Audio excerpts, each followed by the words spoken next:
दोस्तों, इस बार के एग्ज़ाम में वन्य जीव संरक्षण अधिनियम 1972 काफ़ी इम्पोर्टेंट है क्योंकि इसमें 2022 में संशोधन हुआ है।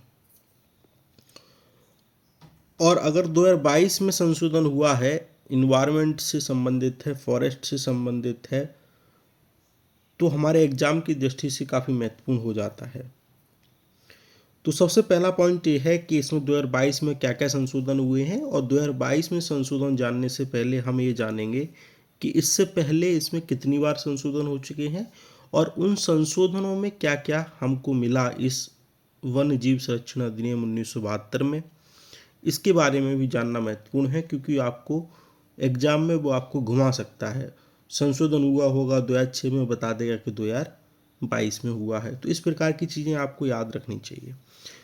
तो सबसे पहली बात यह है कि अब अभी तक इसमें संशोधन 8 बार हो चुका है 1972 अधिनियम में। हम आठों संशोधनों को नहीं पढ़ेंगे। सबसे महत्वपूर्ण बात है, सबसे पहला संशोधन इसमें हुआ था 1982 में, जैसा कि आप देख पा रहे हैं। 1982 के संशोधन में इसमें कहा गया था कि इसकी जो भी पशु आबादी है उसका वैज्ञानिक प्रबंधन हमको करना है और परिवहन की अनुमति देना है, ट्रांसपोर्टेशन की अनुमति 1982 के संशोधन के तहत दी गई। दूसरा महत्वपूर्ण संशोधन 2002 में हुआ, जिसके तहत राष्ट्रीय वन्य जीव बोर्ड का गठन किया गया। और कमेंट सेक्शन में आपको बताना है इसकी अध्यक्षता कौन करता है। ठीक है, एक कमेंट सेक्शन में हमको आप बताएंगे। फिर 2006 में संशोधन हुआ, इसमें कहा गया कि राष्ट्रीय बाघ संरक्षण प्राधिकरण का गठन करेंगे। दूसरा, वन्य जीव अपराध नियंत्रण ब्यूरो का गठन इसके तहत किया गया। और जो चौथा संशोधन जो 2013 में हुआ, इसमें कहा गया कि 7 साल की सज़ा का प्रावधान इसके तहत किया गया। और दूसरा संशोधन ये हुआ कि अंडमान निकोबार में जो भी अनुसूचित जनजातियां हैं, जो भी ट्राइब हैं, उनको शिकार करने की अनुमति दी गई, उनके अधिकारों को संरक्षण देने का प्रयास इसके तहत किया गया। अब हम बात करते हैं 2022 के संशोधन के तहत। 2022 के संशोधन से पहले इसमें आपको 6 शेड्यूल आपको देखने को मिलते थे। 6 से इसमें 2022 के संशोधन के तहत इसको 4 शेड्यूल किए गए, जिसमें आपको शेड्यूल 1, अनुसूची 1, अनुसूची 2, अनुसूची 3, अनुसूची 4 कही गई। अनुसूची 1 में आपको देखने को मिलेगा ऐसी पशु प्रजातियां, ऐसी जो स्पीसीज हैं जिनको हायर प्रोटेक्शन है, जैसे कि टाइगर हो गया। अनुसूची 2 में ऐसी प्रजातियां हैं जिसको कम प्रोटेक्शन है। तो दोनों में प्रजातियों का संरक्षण के बारे में बात की गई है। अनुसूची 3 में ऐसी प्रजातियां हैं जिसमें पौधों की प्रजातियां हैं जिनको संरक्षित किया गया है।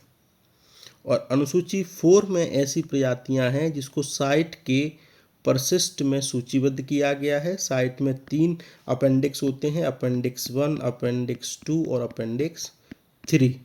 अपेंडिक्स 1 में आपको हायर प्रोटेक्शन देखने को मिलती है, अपेंडिक्स 2 में इससे लोअर है, अपेंडिक्स 3 में इससे लोअर है।